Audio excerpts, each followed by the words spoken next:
எல்லாரும் ஒரு விஷயம் கேட்டுங்க. உங்க சங்கத்தினுடைய மாநில நிர்வாகிகள் இந்த மேடையில் இருக்கிற வரைக்கும், இந்த போராட்ட களத்தில் இருக்கிற வரைக்கும் அந்த போராட்டமானது கைவிடப்படவில்லை.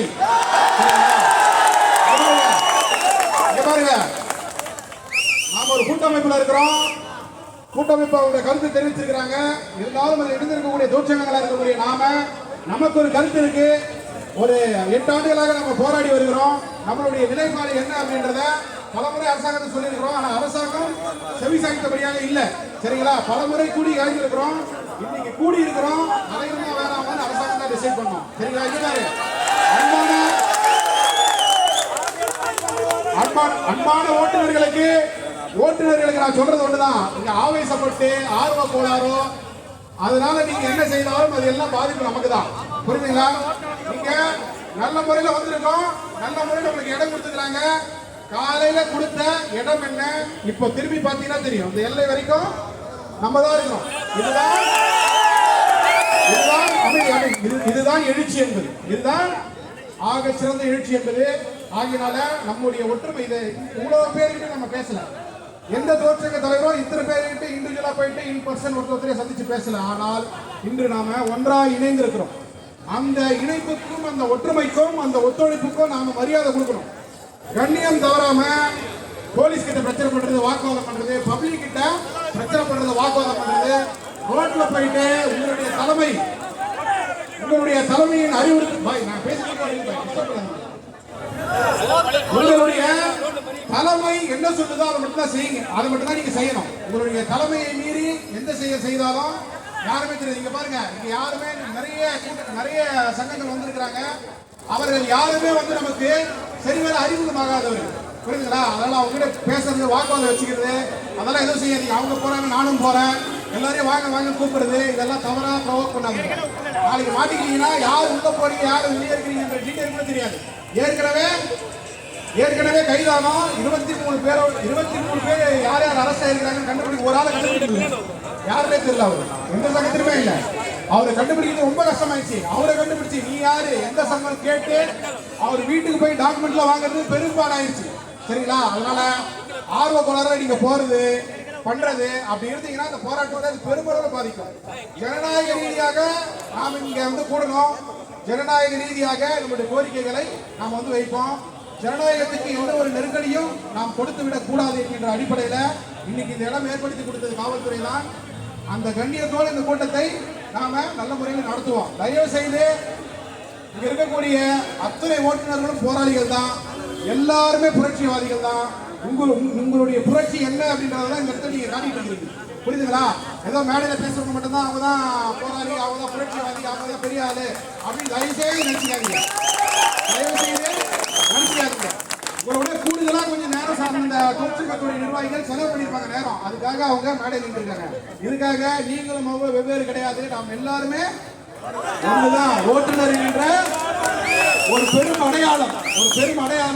அந்த அடையாளத்துக்கு ஏற்ற போல நாம் இங்க கூடி நம்மளுடைய ஒற்றுமை காட்டிட்டு இருக்கிறோம். யாருமே ப்ரொவோக் ஆகாதீங்க. தயவுசெய்து சொல்லணும். தயவுசெய்து நிறைய போராட்டங்கள் பார்த்திருக்கிறேன். அந்த அனுபவத்தை சொல்கிறேன். இந்த போராட்டத்தினுடைய திசை மாறும். நம்மளை திசை திருப்ப முயற்சி செய்வார்கள். அதனால உங்களுடைய சங்கத்தின் நிர்வாகிகளை மட்டும் நீங்கள் ஃபாலோ பண்ணணும். அவர்களை மட்டும் பின்பற்றினால் மட்டும்தான் இந்த போராட்டமானது நல்ல முறையில் நடக்கும். இல்லைன்னு வைங்களேன், நிச்சயமா ஒரு 10 நிமிஷம் கலைக்கிறதுக்கு வாய்ப்பு இருக்கு. நம்மளை கலைக்கட்டும், நம்ம கலைய மாட்டோம். கலைக்க முயற்சி செய்தால் அவங்களே கலைக்கணும். நாம கலைவோம் எந்த அறிவிப்பும் எந்த சங்கத்தினுடைய தலைவர்கள் வாயிலிருந்து வராது. பேச்சுவார்த்தை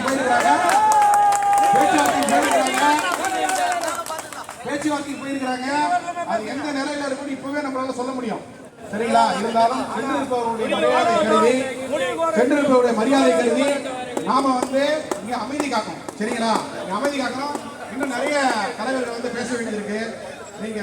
நீங்கள் ஆவேசப்படுவதற்கும் இங்க உங்களுடைய ஆர்வ மிகுதியினால் செய்யக்கூடிய ஒவ்வொரு செயலும் இந்த போராட்டத்தை வலுவடிக்க செய்யும். இதை மட்டும் நான் மீண்டும் எச்சரிக்கிறேன். பொதுமக்களை யாரும் டிஸ்டர்ப் பண்ணாதீங்க. பைக் டாக்ஸி புக்கிங் போட்டு இங்க வர வச்சு அடிக்கிறது அது இதுக்கு நேரம் கிடையாது. எங்க சங்கர சார்பில் ஒரு 110 பைக் டாக்ஸியை ஒரு மாசத்துல முடிச்சிருக்கோம். சரிங்களா? அது வேற களம். அந்த களம் வேற. அந்த களத்துல தான் அதை பண்ணணும். இது அதுக்கான களம் கிடையாது. சரிங்களா? இங்க ஒற்றுமை இதுல ஒரு 10 பேர் கிளம்பினா கூட எல்லாரும் போயிட்டாங்க அப்படின்ற செய்தி தான் வரும்.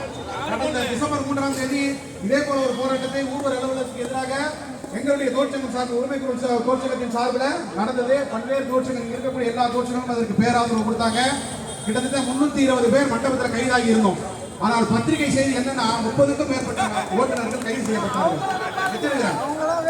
இதுதான் உங்களுடைய நிலை, நீங்க புரிஞ்சுக்கணும். அதுக்காக சொல்றேன், உங்களுடைய நிலை நீங்க புரிஞ்சுக்கணும். அதுக்காக சொல்றேன். இந்த போராட்டத்தை இப்ப கலந்துட்டு டக்குனு ஒரு போனை போட்டு அந்த போராட்ட காலத்தை ஏரியா கிளியர் அப்படின்ட்டாங்கன்னா யாரு இந்த இடத்துக்கு பொறுப்போ அவர்கள் திருப்தி அடைவாங்க, அவருடைய மேலதிகாரிகள் திருப்தி அடைவாங்க. ஆனா இங்க நின்று போராட்டம் பண்ணவருடைய நிலை எங்க நின்று போராட்டம் பண்ணவருடைய நிலை என்ன?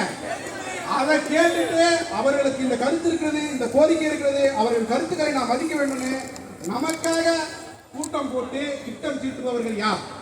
நமக்காக பேசக்கூடிய அரசு அதிகாரிகள் யார்? நமக்காக பேசக்கூடிய காவல்துறை யார்? நமக்காக பேசக்கூடிய அமைச்சர்கள் யார்? சட்டமன்ற உறுப்பினர்கள் யார்?